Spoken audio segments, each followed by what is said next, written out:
नमस्कार दोस्तों, success with rhythm channel में आपका स्वागत है। आज मैं आपको रानी दुर्गावती के बारे में बात करने जा रही हूँ, तो आपका ज़्यादा समय बर्बाद न करके हम इस वीडियो को शुरू करते हैं। भारतवर्ष की भूमि हमेशा से वीरांगनाओं से समृद्ध रही है। कभी रानी लक्ष्मीबाई, कभी अहिल्याबाई होलकर, और इन्हीं में से एक नाम है रानी दुर्गावती।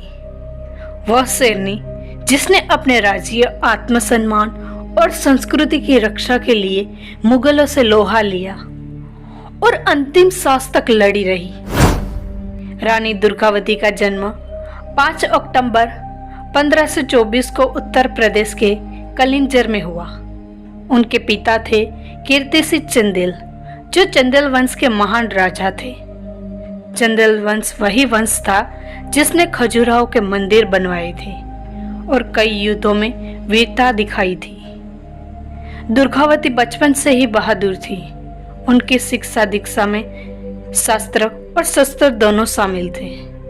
घोड़ेसवारी, तीरंदाबाजी, तलवारबाजी में उन्हें अद्भुत कौशल्य प्राप्त था। वो कहती थी, नारी को सिर्फ श्रृंगार का नहीं, स्वाभिमान का भी प्रतीक बनाना चाहिए। रानी दुर्गावती का विवाह गोंड वंश के शासक दलपत शाह से हुआ। दलपत शाह गोंड समुदाय के प्रतापी राजा थे और इस विवाह से 2 महान वंश एक हो गए, राजपूत और गोंड। लेकिन किस्मत को कुछ और ही मंजूर था। दलपत शाह का स्वर्गवास जल्द ही हो गया और अब शासन की जिम्मेदारी रानी दुर्गावती के कंधों पर आ गई। तब उनके पुत्र वीर नारायण मात्र 3 वर्ष के थे। रानी ने राज्य की बागडोर संभाली और जबरदस्त प्रशासन चलाया। कृषि, सिंचाई, न्याय, सेना, हर क्षेत्र में उन्होंने अपने राज्य को मजबूत बनाया। उनका राज्य आज के मध्य प्रदेश के जबलपुर क्षेत्र तक फैला था।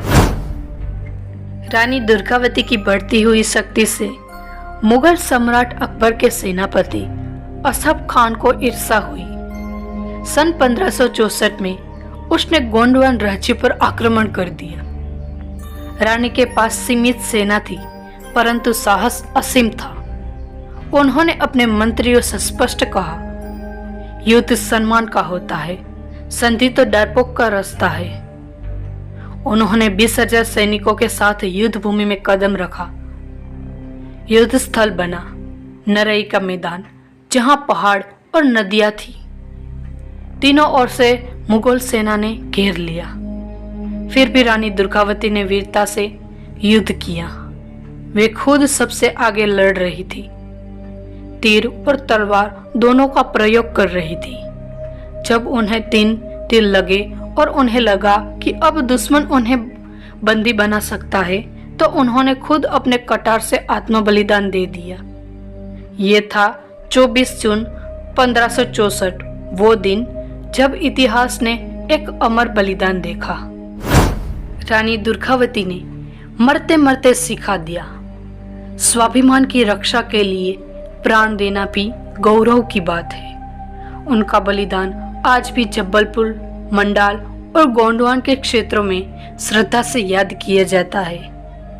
भारत सरकार ने उनकी स्मृति में रानी दुर्गावती विश्वविद्यालय की स्थापना की। कई संस्थानों और अस्पतालों का नाम उनके नाम पर रखा गया और उनकी जयंती पर मध्य प्रदेश में विशेष आयोजन होते हैं। उनकी समाधि आज भी नरई में स्थित है, वीरता की एक मुख गवाही देती हुई। रानी दुर्गावती सिर्फ एक नाम नहीं थी, वो थी नारी शक्ति की परिभाषा, स्वराज्य की प्रेरणा और बलिदान की मूर्ति।